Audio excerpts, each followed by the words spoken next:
All Okay. right. Hello, everybody, and welcome. I'm so excited that you are here and you have registered for this exciting summit. Now, I love doing these virtual events because guess what? You get to watch from the comfort of your home. You get to be interactive in the chat, and you get the opportunity to meet some amazing women who are head hitters in their industry. So I have my girl, I call her T, y'all. I call her T. That's what I call her. Okay. She's going to be hopping on and she's going to be really giving you guys her spiel. I have some impactful questions to ask her. So without further ado, I always get that mixed up. How are you, T? I'm good. How are you? I'm doing great. And I just want to first say before we get started that I'm so excited that you're a part of this summit, definitely for what you do. And those of you who are watching, you're going to get to know in just a second. It's something that definitely everyone who's watching definitely needs, wants, and has to have. So first, let's get started. Let's introduce yourself to everyone. It's actually your first time doing my virtual summit, right? Yes, it is. My very first time. Mm-hmm. First and not the last, sis. Not the Absolutely last. not. Yes. Absolutely not. Yes. So go ahead, sis. Introduce yourself to everyone. Well, good afternoon, everyone. Good afternoon, good evening, good morning, wherever we are. Okay. My name is Theresa Meyers, and I fancy myself as a personal financial education expert. I've done everything wrong, from debt to this, to that, to the other. And now I am in the space where I would like to help not just women of color, but women, period, of helping them understand how money really works. I've been doing this for a few years, 3-4 years now, but my professional background before I got to this was always in education, adult education, helping people learn to speak English as a second language, get their GED. So I just moved over to the money space because I kept running into the same problems with women. They're always telling me, one, they don't make enough money. Two, their salaries isn't comparable to what men make, even though they're doing the same job. They got tired of robbing Peter to pay Paul, on and on and on. You know the story. Okay. We got passed down those lessons, and the old adage is, when you know better, you do better. That's right. Well, I'm here to help people do better. That's right. Okay? Amen. That's I'm why. glad That's my whole point. That's my whole point and purpose in being here. I'm not for everybody. Everybody's not my cup of tea. Okay, but for those that are, I am willing to be a personal financial education coach, help you get down with the money game and learn the lessons that the wealthy teach their children so that we can pass those same lessons on to our children. That's right. That's right. Develop a legacy of wealth. Yes, you said such great points, about that legacy of wealth, about the fact that I love the fact that you come from like a teaching background, because of what you do. It takes a lot of patience because you're really like breaking a lot of generational poor habits, or lack of education that has been passed down from child to child. So I know definitely with this current era, your particular industry has exploded because so many people, when the pandemic hit, they realized that even the ones that did have that emergency fund, even the ones that did have money aside, didn't have enough, right? And the ones who didn't put anything at all aside, who was just living day by day, week by week, month by month, end up really feeling the effects that this, pandemic has became. So I had a conversation with somebody the other day, and I was saying, I can't imagine how much, this economic narrative, the negative side of it all, is really going to be passed down from generation to generation if we don't start to make that change now. So my first question for you is, how are you changing the economic narrative that has been passed down from each generation? Well, I'm sorry, to each generation, my bad. It's no problem. It's an excellent question. Because basically, I just want to start with changing that mindset, Like I said, when you know better, you do better. We have to get away from that lottery mentality or that whole narrative of, get a good job, get a good education, get a good job, go to work for a corporation, and your life will be set. Well, the pandemic showed us that, that ain't going to keep working. Mm-mm. Okay. It's time to move on to another thing. And there's lots of women, lots of people, let's start there. Lots of people who have been part of the Great Resignation. That's right? right. They're leaving the corporate plantation as fast as they can. They want to do their own thing because the pandemic showed them that one, plants, you can't depend on somebody else to tell you to provide your income, because not only are they providing your income, you're trading your time for money. They tell you where you can live, what schools your kids can go to, That's when right. you can vacation. Yeah. And that's too much control. So you need to take control of your life. And the best way to do that, you know how it is. He who has a goal makes the rules. That's You right. need to have your own goals so you can make your own rules. All right. We need to move away from, again, somebody controlling your life, That's where you right. live. So I'm thinking more in terms of strategically how to grow wealth. And that's what I want to work on teaching the women. It's a mindset thing, because Yes, it's it not a is. one size fit all. Everybody has their own definition of what they feel is wealth. That's right. Okay. But strategically, the things, the tools that you need to get to wherever it is that you're going, those are the same. They remain. So you have to change your mindset, how you think about money. That's It right. takes money to make money. Okay. And, I'm of the mind that you can have anything that you want, but you got to plan for it. You have If to. you're playing for it, you can have it. That's right.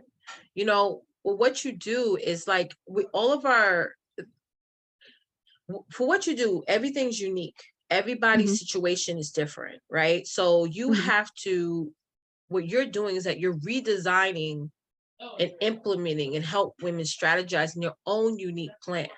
And that's one thing about the whole financial literacy and planning ahead and things like that, that sometimes people get stuck on, because if you're doing it alone, you're going on YouTube and you're coming up with a plan that somebody else, that's meant for somebody else. Their family design is different. Their background is different. All these things. And it's also so many things that they don't say, that you're that you're totally unaware. And then when you get started with hitting the ground running with your own, building up your own wealth, your own financial portfolio, you get stuck because you don't have all the components, because you are different from everybody else. So, why should women be more concerned with their day-to-day spending over their wealth? Number one, we're all in a debt cycle. Yeah. Okay. Instant gratification mode. The banks, credit cards, they have us by the short and curlies. That's right. They have us in bondage. They don't tell you what it is. They encourage you to, use your credit card, and you're paying 18 to 24% interest if you don't pay it all off at once. But they don't tell you that. Here, go have what you want. You pay us later. Okay. The banks, on the other hand, are telling you put your money in here and it'll be safe, and we'll give you a 0.5%. Meanwhile, they're loaning it out to somebody else at 14%. Okay. They're making a grip on your money, but they're not passing it along to you. Okay. You have to, the day-to-day spending comes down to this. So many of us are being defined by who we are, defined about who we are and what we value based on, how much money we have or don't have. And if you're trying to keep up with, everybody else because, it's fashionable, it's trendy. I'm not saying anything against that, but if you can't pay for it in cash, and not have a bill later, you can't live on spec. I'm just sorry. You just can't live on spec, because at some point or the other, you're going to have to pay the piper. Okay. Cash will always be queen. We must learn to leverage our credit and money to our advantage. We learn the rules of the game. And the game is always changing. So if we learn the rules of the current game, we can use it to our advantage, change the rules to work for us to our advantage, and now we're in control. That's right. So it comes back down to being a mindset. If you shift the way that you think about money, money's a tool. That's right. It's not good, it's not bad, it's a tool to be used. Now, how you use it determines, the nature of it. That's right. That's so true. And I think that early on, especially if his children started to see it more that way. And I noticed that there's a lot of families, a lot of, educational places that do teach that. It's not a lot. I wish there were more, but it's Mhm. growing. And once we see that and understand that money is a tool, it's a bridge to, but if you don't use it right, you end up in a hole, if Yes. you use it correctly, that you're okay. And there's so many misconceptions about money and wealth and things like that. So having you helping so many women getting in line, they're going to erase those limiting beliefs and erase those, negative or negative things attached to money. It's like, I Mhm. know that me personally in the business world, you know, sometimes we are frowned upon when we are buying a little bit extra or when we have the, those of us who have the means to do it. But Mhm. we sort of think there's a shame thing when it comes to money, and it shouldn't be. If money No. is a tool, and through that tool, you were able to support and take care of all of your children and their children's children, and Mhm. you're Mhm. also in turn supporting yourself, that's not a bad thing. It's just not No. a bad thing. So my next phase I want to get into this conversation is that now that we're in Mhm. a new financial era, all of us in Mhm. this, like you said, you mentioned how people are quitting their jobs. There's so many people that I personally know that are not working the regular 9 to 5 jobs. They're doing something on the side, they're doing something Mhm. contractual, things that they never ever thought in the past, just 2 years ago, that they could possibly do. Now they're opening those doors for themselves. It's not that the doors are opening, they're opening for themselves because those opportunities was always there, before Mhm. the pandemic has happened. So now that everybody's is woken up into this financial area, and there are so many uncertainties. With that said, what are some Mhm. common mistakes you're seeing women make with their money right now? Not being proactive enough. Hmm. Hmm. There's always going to be what they call inflation.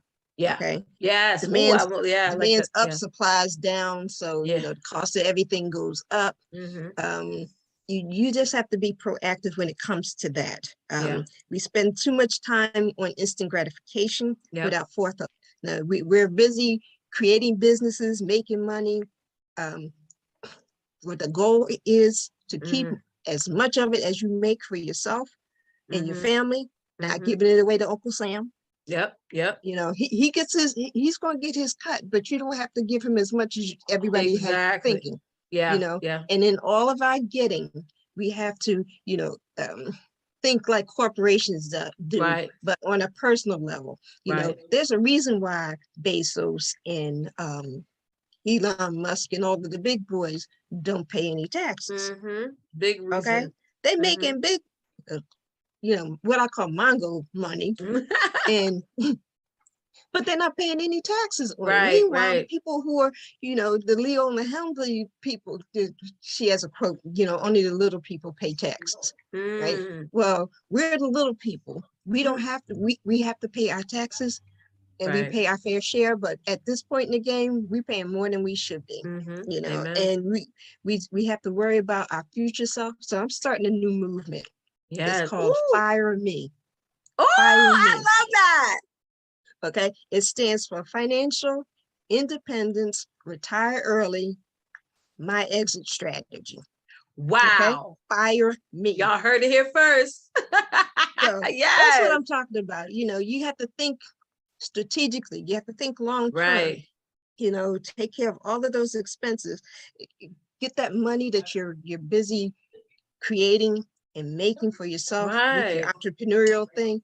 Make Uh-huh. it go to work for you. You work hard for the money. Now you make it work even harder for That's you. right. That's right. I feel like there's so many women wanting to rush. Girl, Yeah. take your time, plan. And God works Mhm. on that with me too. I think even with finances and things like that, I think it's a spiritual thing as well, where when God would be like, listen, I want you to just focus on staying over here and building on Mhm. that, and then, Yeah. pivot over here. And I think when we are spreading things across, especially Mhm. financially, well, I'm going to buy a Mhm. car, I'm going to buy another house, I'm going to buy this, I'm going to buy, it's like you're going to notice that there's going to be a deficit eventually. Uh-huh. But again, it goes back into what you was sort of alluding to, which is keeping up with the Joneses. You see it all going on social media, you see it going on in your neighborhood, but you got to ask yourself, well, what is God's plan for me? How does he Yes. want me to spend my money? How does he want Yes. me to invest? Who does he want me to connect to? Guys, it's not coincidental that T is sitting here in front of you guys right now. You know, this is all Mhm. spiritual bound stuff. So you guys definitely got to make sure you connect with her and reach out to her so you can get things going with yourself. So with that said, please let Mhm. everybody know what your presentation is going to be about. It's going to be coming up very soon. So go ahead, let everybody know what's Yeah. going to be about, sis. And see, this is the funny part is we could talk for hours and my presentation could be everywhere, but I'm going to concentrate for the moment on building your financial house. Okay. From the ground up, you start with a foundation, you put all of the walls up, you put a roof on it, and then you start filling it with this, that, and the other to make it comfortable. But you have to build a financial house on a solid foundation. Um, Getting your personal wants, needs, and goals all in place and a plan to get to there, to have them all realized. Okay. And in order for you to build that house, you have to have some money to fund that house and the building of it. So the ultimate goal, again, is financial independence, knowing how much how much money you're going to need when you finally decide to make work optional. And that's what Fire Me is all about, making work optional and still live a life of abundance and on your terms. So that's what my presentation is going to be about. It's a little, it's not quite interactive, but it's animated. You know, I'm going to be Yes. asking some tough questions. So it's Mm-hmm. a quiz at the end. So if you Oh, can that's answer, exciting. yeah, if you can answer Yes.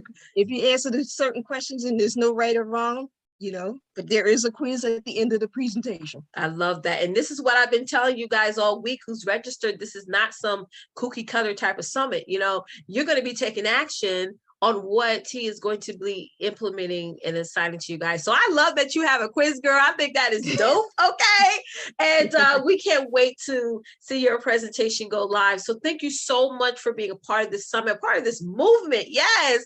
And I definitely hope to see you on my next summit. And guys, make sure you guys check your emails and make so that you know when, you know, her presentation goes live. And I'll see you guys over there. Bye, y'all. Thank you for having me. Anytime, sis. Anytime. Bye, guys.